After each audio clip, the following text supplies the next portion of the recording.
It's absolutely apptacular. The Subject Cinema Android app. Everything you need to be a rabid Subject Cinema fan. Subject Cinema, 3-Minute Weekend, Tuesday Digidex, and Front Row 5 and 10. All right at your fingertips and available instantly. Plus, email and voicemail links, Facebook and Twitter hookups, Patreon support specials, and more is coming real soon. Don't just listen, app it. The all-in-one Subject Cinema podcast app. Android version available now at Google Play or on PNRNetwork websites. Amazon and iPhone apps coming soon. Don't delay. Download today. Blueberry. This podcast is a member of the Blueberry Network. Blueberry. No E's. That's Blueberry, BLUBRRY.com. Blueberry.com. This podcast is a proud member of the Lamb Podcasting Network. Find the network at largeassmovieblogs.com.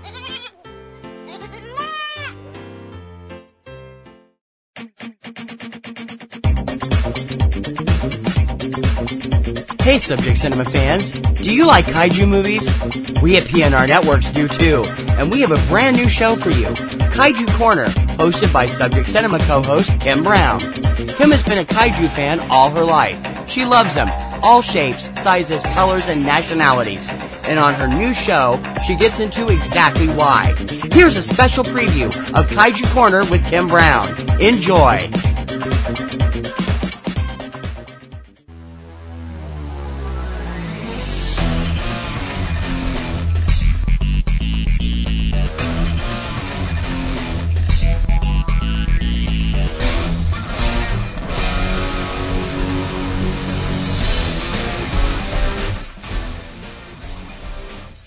Hiya folks, and welcome to Kaiju Korner. My name is Kim Brown. I am going to be the host of this little show here. This is my very first show. I'm really excited, and I hope everybody likes it, and I hope you will sign up and be part of our show and comment about it and have a lot of fun. That's what this show is about. It's about fun and remembering memories of a simpler time, and at least what seems like a simpler time compared to stuff now.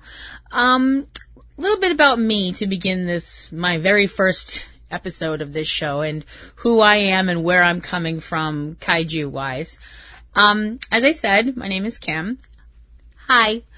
I am part of Generation X, and I grew up in the great and glorious state of Massachusetts. Yay, Red Sox, go Pats, yay, Celtics, Bruins, and all that other stuff. I think did I mention everybody? Oh, the Revolution. I forgot the Revolution. Yay, soccer. Anyway, so, I grew up in what seemed like a pretty small town to me at the time when I was when you're a little kid, you don't really think about, whether you live in a small town or a big town or anything like that. I, was the eldest of two girls, and, lived a pretty typical life in the late 60s, had a little sister, had a mom and a dad and a dog, it kind of looks really kind of weirdly Norman Rockwell from the outside, I guess. I'm not saying things were like dark and, terrible on the inside. That didn't come till later, watching my parents' marriage die a slow, painful death. I was always the different kid, though. I was always the not like the other kids kid. Not in a bad way, not in a, there's something you need to watch about that one kind of way. I just had my own thing. Everybody else would be like, look at this thing over here, and I'm looking completely in the opposite direction at the other thing way over there. And it was tough. It was tough being that kid. When you're that kid, the other kids do tend to look at you a little bit like, what's wrong with them? And for me, even when I was very small, it sounds really bad to say TV was my escape and stuff like that, but in a way it was. I was, like I said, I was kind of quiet, didn't really play a lot with other kids, and I liked to read from a very early age, and I watched TV that was for older kids. I mean, I watched the shows that were for kids my age too, but I also remember like being more attracted to movies. I liked stuff that would last for a while, you know, things that held your attention.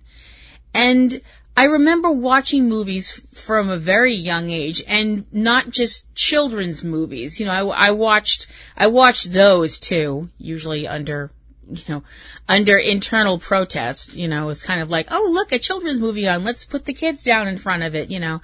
And I would just be sitting there going, most of the time. I mean, sometimes I enjoyed them, but my point is I was kind of more into, I don't want to say adult films because that sounds bad. I was into films that older kids would have been interested in at a very young age. And I remember being a young girl and watching a show that was on one of our local UHF stations. And it was on WLVI Channel 56. And it was called Creature Double Feature. And Creature Double Feature was one of those kind of shows like Chiller Theater and Midnight Theater and, you know, those shows like that had monster movies on. Some of those shows were lucky enough to have hosts, you know, people like Fritz the Night Owl, or Zachary, the late great Zachary, or Elvira, Mistress of the Dark later on, who I also became a huge fan of when I was a teenager. Or even somebody who's around today, like the awesome Sven Gulli over on MeTV. Hey, Sven. Creature Double Feature didn't have a host. It just had two films back to back. And, you know, hence the double part. And I can't exactly remember, like I said, it's a long time ago. I want to say that they ran 2 hour and a half movies. I don't think they were 2 hours usually. And I think they ran I think at one point they started at noon to 2:30 or so. I think at one point they ran 1:30 to 3 or something like that, or 2. I think at one point it might have even been from 2 to 4 when they went to 2 hours. You know, because you have to stuff in commercials because you have to have somebody to pay for this stuff. But I remember watching these movies when I was a little girl. I mean, a little girl. You know, at an age when most little girls were not watching horror movies. You know, most little girls were doing little girl things. Now, this is still this is in the 70s, you know, and the sexual revolution had already started a little bit, but it hadn't quite hit my portion of town. I mean, my parents, thankfully, were not you have to play with girl things. That wasn't, and if your child plays with girl things, dolls and things like that, that's great. I'm not knocking that. If that's what they love to do and they want to do it, that's cool. But I just did my own thing. And I guess my parents figured as long as she's not setting the couch on fire or whatever, you know how parents can be, as long as they're quiet, it's okay. At least that's how it was back then, before people had their kids in like soccer and ballet and karate and everything else, and they have their lives in these little segmented boxes. Yike. Can you tell I don't have children? My husband and I had decided that no. But like I said, I was drawn to these films. I remember the theme to Creature Double Feature, which was, I remember the sound of it was so different from anything else that I was hearing or around at the time, probably because nobody that I knew played anything from Emerson, Lake and Palmer, because it was the toccata from one of their pieces called Brain Salad Surgery. And it's always been kind of this, if I heard it now, I'd be like, oh, that's the theme from Creature Double Feature. I was actually really surprised to find out that it wasn't, something made for the show, but, it was kind of on the cheap, but that's not a bad thing. That's not a bad thing at all. And like I said, I remember watching these movies, and it became something that I really looked forward to every single week, was getting to watch these movies, watching monsters and aliens and all this stuff like that. And as I said, this is when I was a very young child. I started watching this as a very young child. And thankfully, my parents weren't worried that it was going to warp me or anything, because they knew what I was watching. My mother would come in and check on me and see me sitting there watching like The Amazing Colossal Man or whatever, or one of the, classic Hammer films, or even, something, like from the Universal Library or whatever. And I do think she was a little like, I don't think she was completely bananas about the fact that my eyes were glued to the TV watching somebody like Bela Lugosi as Dracula or Karloff as Frankenstein and, all that stuff. But she left me alone. She wasn't worried that it would frighten me, because it never did, strangely enough. Things disturbed me every once in a while or upset me, but frightened me? Never. It never frightened me. And I'm not saying that because I'm trying to be like, ooh, I'm so brave, look at me. It didn't frighten me because it felt familiar. It felt like watching these movies and the kind of atmosphere around these movies had me at a very young age thinking to myself, this is where I belong. This is the world I belong in. I don't belong out there in the world of Barbie or sports or things like that. I belong here with the weirdos.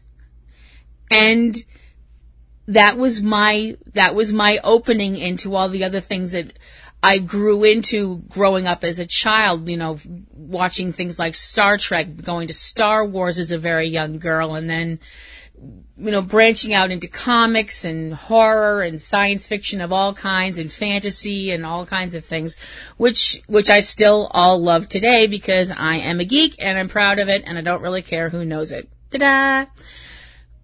I loved these movies, even though some of them, now that I look back on, were not good. Some of them were classics. Some of them were, like I mentioned, they were things from Universal, or they were the Hammer films and things like that. And some of them are classics, and some of them are dreck. But some of them really caught my eye. And those were the kaiju movies. Of course, I didn't know they were kaiju movies back then. I didn't know what kaiju was back then. I'm like I said, I'm a small child. I'm barely speaking English, never mind Japanese. So I remember watching these films as a girl, and there was just something different about these films besides the obvious difference of, these giant monsters. You didn't have a lot of giant monster movies in America that were these kind of monsters, for the most part. You had the AIP stuff and, like Tarantula or and these kind of films like that. And those are great. Don't get me wrong. They're fun. I love them. But there was something about the monsters from Japan that drew me in. There was something that just rung this bell inside me. And I wanted to know more. I wanted to understand what was going on, that these creatures existed, what made them like this. And there was one in particular that really captured my attention, and that should come as a surprise to absolutely nobody who figures it out from me talking about this. Godzilla. Now, I will be perfectly frank and say that I honestly don't remember seeing Godzilla King of the Monsters on Creature Double Feature. I just don't. I don't know if they ran it or not. I just don't remember seeing it. And of course I never saw Gojira when I was a child. That would have been right out. But they did show other Godzilla movies. Usually they showed the Godzilla movies that were later on in the run of the character, in the early run of the character, when Godzilla movies were a little more, okay, how can I say this and not offend everybody and make you all say, screw this, we're never listening to her show again. Goofy? Yeah, we'll go with goofy. Because later in the series, in the early series of Godzilla films, let's be honest, by the time some of us were seeing Godzilla movies on TV, and these were dubbed, we weren't seeing any subtitles back then, let's be perfectly frank about that too. The Godzilla movies that were being shown were the ones where Godzilla was appealing more to children, so they made the character, oh gosh, I hate saying this. I hate putting it this way, but I don't know how else to say it. They dumbed the character down. There, I said it. Oh, I hate myself right now. But they did. If you look at stills from something like Godzilla King of the Monsters, and later films like Godzilla versus the Smog Monster, or films like that, you can see the change in the character, in the way he looks. And I'm going to go into this more in detail in other shows. I remember watching, if I had to pick the monster movies I remember watching, I remember watching Godzilla versus the Thing. I remember Godzilla versus the Smog Monster. And I know I'm about to cause some full-on body cringes out there. I'm sorry. I remember Godzilla's Revenge. Sorry. I know some people just completely, seized up. Sorry. And of course, King Kong versus Godzilla, and there were other kaiju films in there as well, including the Gamera movies, and Yog Monster from Space, and other Japanese films like Attack of the Mushroom People and things like that. Like I said, as I go on with this series, and I would like your opinion on what to talk about in this series, if you'd like to give it. I'm more than happy to listen to your opinions and advice and stuff like that. If you'd like to write to me at platinumroselle@yahoo.com, and I will definitely, write back. I just felt like these films spoke to something inside me at a very young age, and I couldn't put it into words back then. Something about the character of Godzilla spoke to me. There was just this, I remember thinking that this was something amazing. I remember thinking, wow, what an amazing creature this is. I never thought of Godzilla as a monster. I know that was the whole, Godzilla King of the Monsters, blah, blah, blah. But people use the word monster and it always has negative connotations. And I never felt like Godzilla was bad.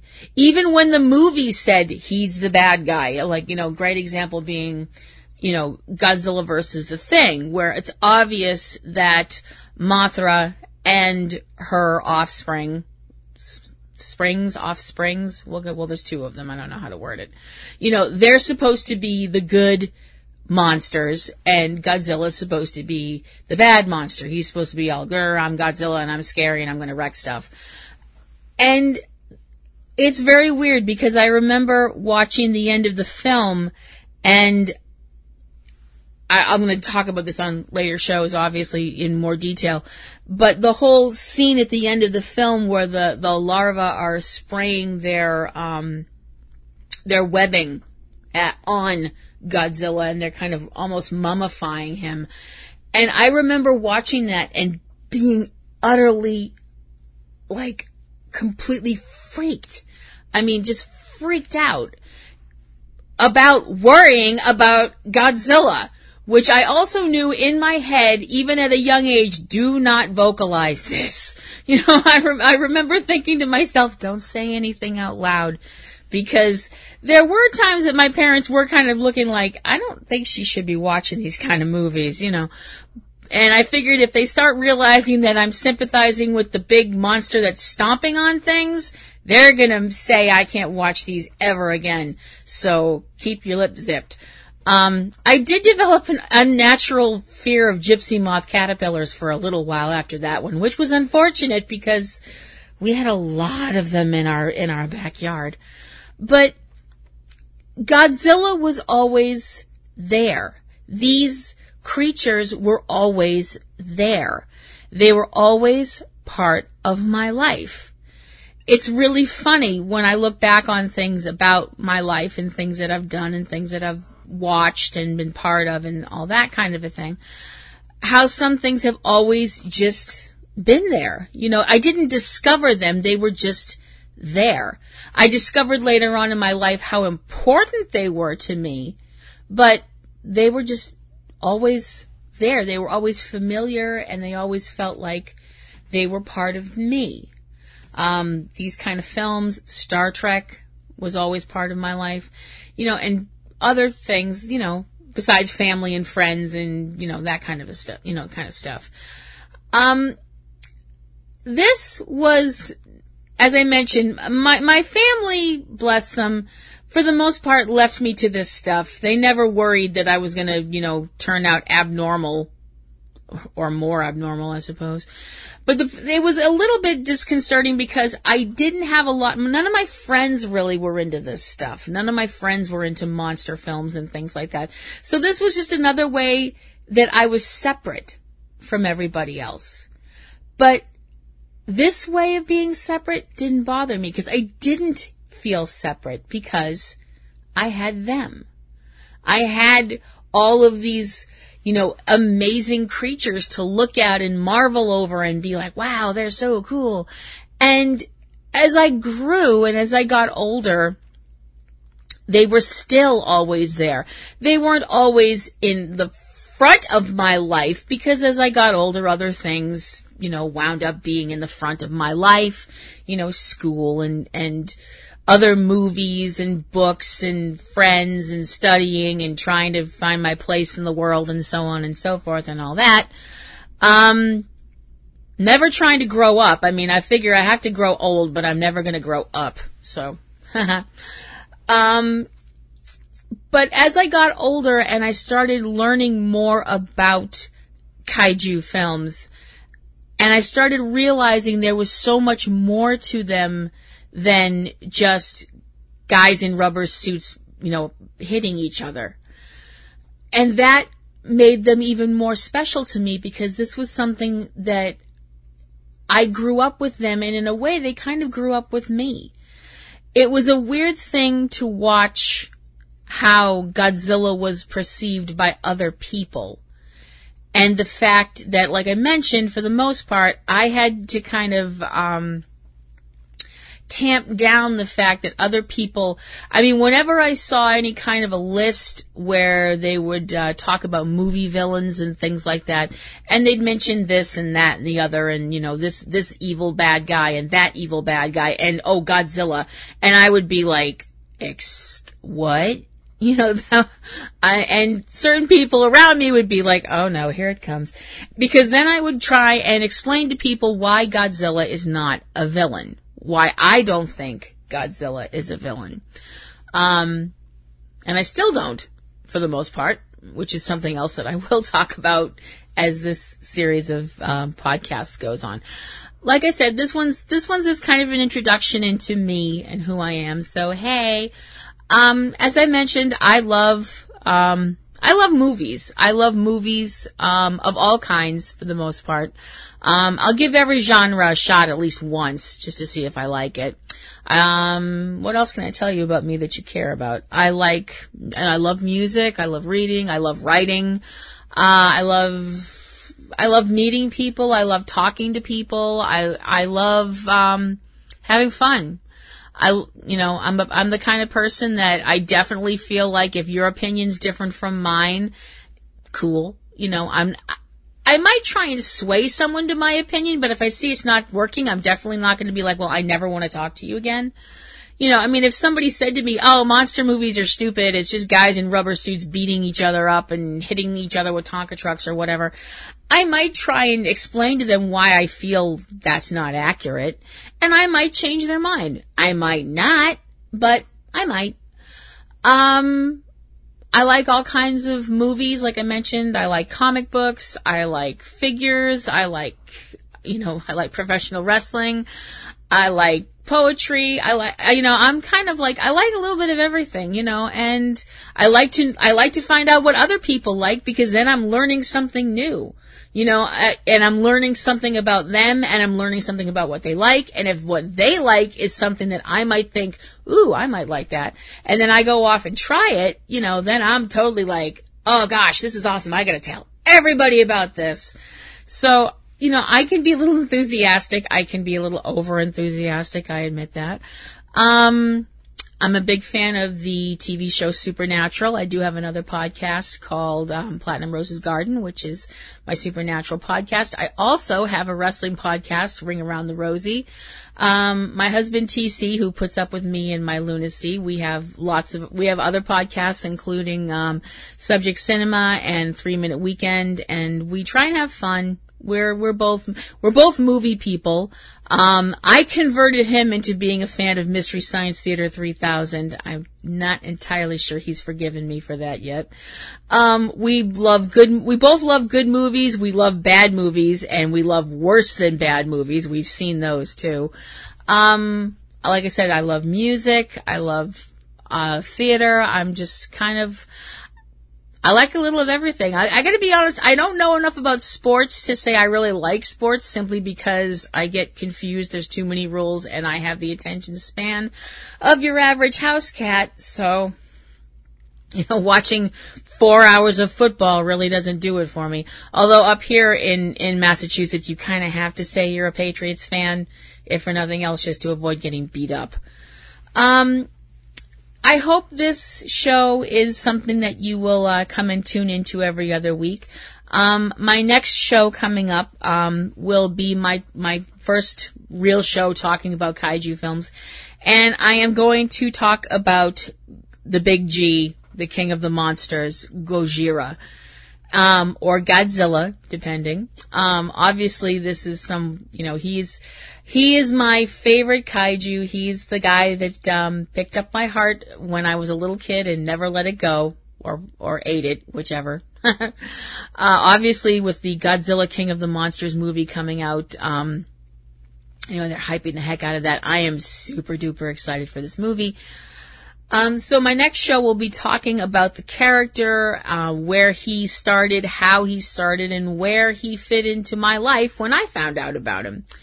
So I hope you will check that out on my next show. Like I mentioned, if you would like to send me an email, I would love to read it. And I welcome you to my show, and I welcome everybody's opinion. If you love monster movies, which I hope you do, and you love kaiju movies especially, I hope you will write to me and tell me what your favorite kaiju movie is and why it's your favorite. It doesn't have to be, a 90-page dissertation, just why you think, whoever you think is the coolest and why.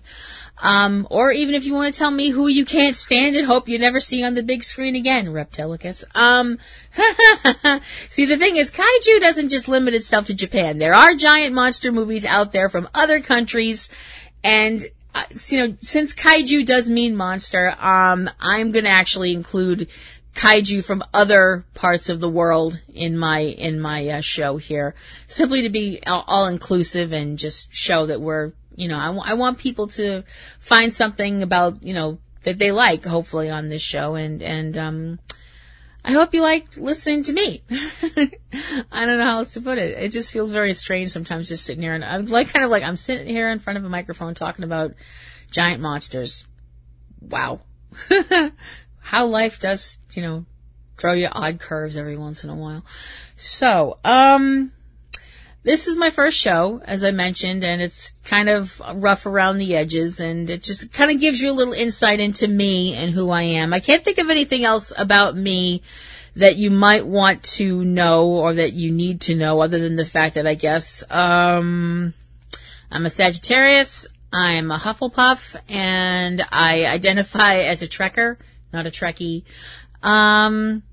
And I guess that's about it. And I am a kaiju fan from way, way back. They have always had a special place in my heart, and they've always kind of stood over me as my, I don't know if I'd say my imaginary friends. I can't actually honestly say I never had an imaginary friend that I pictured as being a kaiju. Even I think that's a little bit out there. But, they're my friends. They're my buds. You know, they're my friends in my head, I guess is the way to view it. If you have any comments or anything that you'd like to send my way, I would definitely love to read it. As I mentioned, my email address is platinumroselle@yahoo.com. If you'd like to follow me on Twitter for no other reason than to see what I happen to put up this week, because I definitely, whatever I put up in the week, I guarantee you it won't be boring. It might be weird. It might not make any sense to anybody else, but it won't be dull. You can follow me at platinumroselle@twitter.com. Please remember to like, share, and subscribe to this podcast and our other podcasts if you'd like.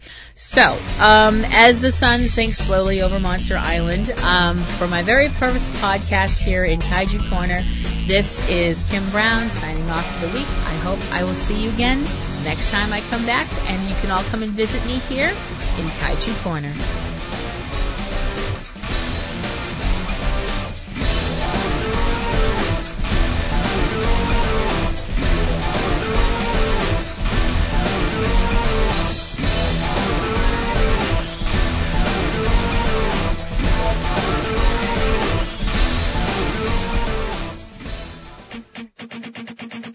We hope you've enjoyed this special sampler from one of our newest PNR Network shows, Kaiju Korner with Kim Brown, and we hope you'll want to hear more. Kaiju Korner is one of 3 new special premium podcasts we've created exclusively for PNR Network's Patreon patrons. When you join our Patreon group at the $5 a month level or above, in addition to all the great fun perks we have for each level, you get 6 more exclusive podcasts every month. 2 episodes each of Kaiju Korner, Subject Cinema's Freeze Frame, and Subject Cinema's Film Focus, our new review show. These 3 special podcasts are not available on the regular sites. You must be a patron to listen. And in doing so, you will get a huge list of perks for each level of patronage you provide each month. So get more kaiju fun with Kim and a lot more by becoming a patron today. Go to patreon.com/PNRNetworks or click the Support Our Site button on any PNR Networks website. Thanks for listening to this special preview of Kaiju Korner. We hope to list you on our patron roll very soon.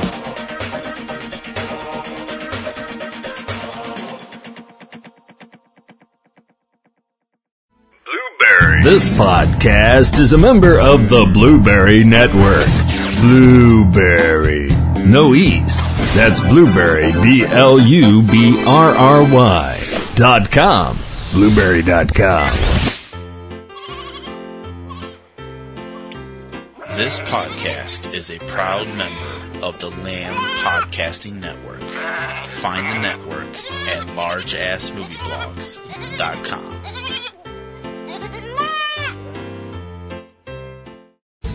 Podcasting's choice. From coast to coast, continent to continent, right here 24/7.